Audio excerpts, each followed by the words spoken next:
Hello प्यारे दोस्तों, स्वागत है आप सभी का आपके इस चैनल पे। आज आप लोगों के लिए एक बहुत ही इंपॉर्टेंट अपडेट्स लेके आ गई हूँ। जो जैसा कि आप लोग जान रहे हो, बिहार विद्यालय परीक्षा समिति यानी कि BSEB बोर्ड आप लोगों का क्लास 12th का आंसर की जारी कर चुका है। तो मुझे उम्मीद है कि आप लोगों में से बहुत सारे स्टूडेंट्स ने अपना आंसर की देख लिया होगा, लेकिन अगर जिन्होंने नहीं देखा अपना आंसर की, तो किस तरह से आंसर की देखना है वो उसका लिंक मैं नीचे सीधे डिस्क्रिप्शन बॉक्स में दे दी हूँ। आप लोग वहाँ से चेकआउट कर सकते हो।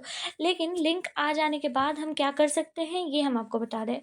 देखिए, यहाँ पे लिंक आने के बाद आप लोगों को कुछ इस तरह का डैशबोर्ड दिखेगा। ठीक है, ये सारे डैशबोर्ड दिखेंगे। आपको क्या करना है कि आप लोगों का अपना एडमिट कार्ड निकालना है। ठीक है, एडमिट कार्ड से आप लोग क्या करोगे, अपना रोल कोड और रोल नंबर देखोगे।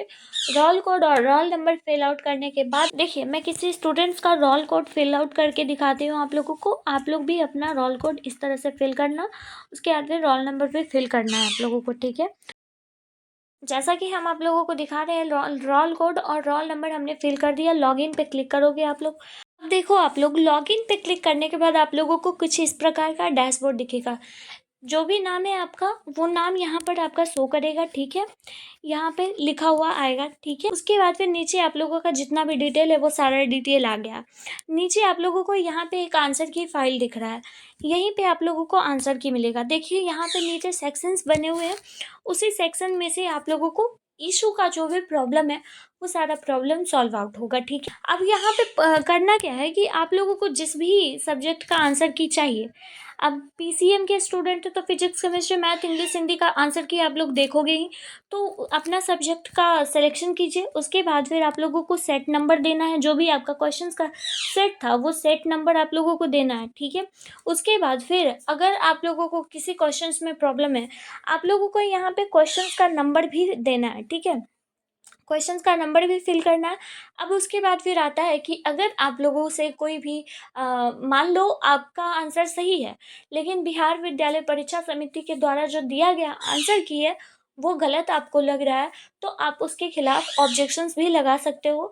आपका आंसर अगर सही रहेगा तो वो आंसर सही कर दिया जाएगा बिहार बोर्ड की तरफ से। ठीक है, तो इस चीज़ को आप लोगों को देखना है। यहाँ पे इशू है, जो भी वो लिखोगे, करेक्ट आंसर आप लोगों का क्या होगा वो लिखोगे। उसके बाद फिर इतना ही नहीं होता है, उसके बाद फिर आप लोगों का यहाँ पे जस्टिफिकेशन देना है। यानी कि ये आंसर जो आप लगाए हो, मान लो आपका आंसर ए है सही, लेकिन बिहार विद्यालय परीक्षा समिति के द्वारा ऑप्शन नंबर बी करेक्ट बताया गया है। ठीक है, तो आप लोगों को किस तरह से ये आंसर सही होगा इसका जस्टिफिकेशन आपको यहाँ पे इन डिटेल देना है। ठीक है, आपको डिटेल में बताना होगा कि हाँ ये इस प्रकार सही होगा। अब जैसे कि मान लो हम मैथ्स का कोई क्वेश्चंस उठाते हैं। मान लो आप लोगों का साइन इनवर्स एक्स है। ठीक है, साइन इनवर्स एक्स है। अब इसके बराबर पूछा गया, ऑप्शन में बहुत सारे ऑप्शंस दिए गए हैं, 4 ऑप्शन दिए गए हैं। उनमें से अगर सपोज दैट आप लोगों का आंसर जो है 1/cos कॉसेक इनवर्स एक्स है। ठीक है, मान लो ये ऑप्शन नंबर ए में सही है। ठीक है, और आप लोगों ने अपना आंसर ए ही सही किया है, लेकिन बिहार विद्यालय परीक्षा समिति के द्वारा ऑप्शन नंबर बी करेक्ट दिया गया है, ABCD। बिहार विद्यालय परीक्षा समिति के द्वारा ये आंसर दिया गया है, तो आप इस खिलाफ में ऑब्जेक्शंस भी लगा सकते हो। ठीक है, NCERT का जितना भी इन डिटेल चीज़ें लिखा होगा उसमें ये सारे क्वेश्चंस का फॉर्मूला है ना, तो इसमें तो गलती नहीं हो सकती है। तो ये एकदम ट्रुथ है। तो इस तरह से आप लोगों को जस्टिफिकेशन देके यहाँ पर आप लोगों को सेव वाला बटन दिख रहा होगा। ठीक है, सेव वाला बटन दिख रहा होगा, इस पर क्लिक कर देना बस। तो आपका इस तरह से ऑब्जेक्शन लगता है। ठीक है, तो ये सारा लिंक जो है वो नीचे डिस्क्रिप्शन बॉक्स में आप लोगों को मिल चुका है, वहाँ से आप लोग देख सकते हो। अब मान लो आप लोग की हाँ इंग्लिश का आंसर की सेलेक्ट किया। ठीक है, तो इंग्लिश का आंसर की हम लोग ओपन करेंगे। ठीक है, इंग्लिश का आंसर की देखिए कुछ इस प्रकार आप लोगों को आंसर की मिलेगा। अब आप लोगों को अपना सेट कोड देख लेना है। देखिए, यहाँ पर सेट कोड दिया गया है। ठीक है, जो भी आपका सेट कोड होगा वो देख लेना है। सब्जेक्ट कोड भी यहाँ पर दिया गया है, किनका किनका है। IAC और ICOM का दिया गया है, फैकल्टी है, इंग्लिश का सब्जेक्ट का है ये। और टोटल मार्क्स जो है वो 50। ये सिर्फ ऑब्जेक्टिव के लिए हुआ था, तो 50 मार्क्स के लिए। ठीक है, और ये फर्स्ट सिटिंग का आंसर की है। तो इस प्रकार आप लोग देख सकते हो। ठीक है, तो आपका जो ये एग्ज़ाम हुआ था वो 5 तारीख को हुआ था। ठीक है। और ये सारा आप लोगों का आंसर की है, तो आप लोगों का जो आपने आंसर लगाया होगा सही, वो यहाँ से आप लोग मैच करके देख लो, ठीक है।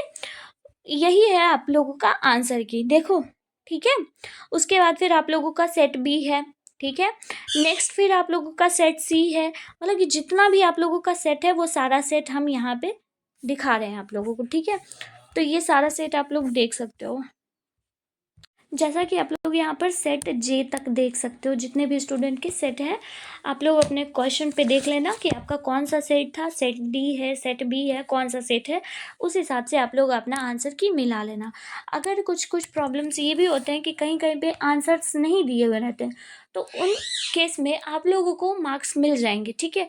लेकिन अगर आप लोगों ने देखिए, जैसे कि इस क्वेश्चन में बी और सी दोनों टिक किया हुआ है, लेकिन अगर आपने बी सिर्फ लगाया है तो इस केस में आप लोगों को मे बी आंसर्स का नंबर जो है वो नहीं भी मिल सकता है, ठीक है। सो कुछ इस प्रकार आप लोग अपना आंसर की देख सकते हो, ठीक है। नेक्स्ट वीडियो में हम आप लोगों से एक बहुत अहम मुद्दे पर बात करना चाहते हैं, और वो क्या है वो हम आपको अभी बता देते हैं कि आप लोगों का रिजल्ट कब आएगा। ये एकदम जेन्युइन हम बताएंगे, और एकदम सटीक बताएंगे, विद प्रूफ आप लोगों को बताएंगे, ठीक है। सो आई होप आप लोगों को आपका जवाब मिल चुका होगा, जितना भी आप लोगों का डाउट था वो सारा डाउट इस वीडियो के माध्यम से क्लियर हो गया होगा। अगर आप लोगों को आंसर की निकालने में कोई दिक्कत हो रही है, कोई इशू हो रहा है, तो हम आपको नीचे एक लिंक दे रहे हैं, उस लिंक से आप लोग टेलीग्राम पे चले जाओगे, वहाँ पर आप लोगों को सारे आंसर्स की का PDF दिया हुआ है, ठीक है।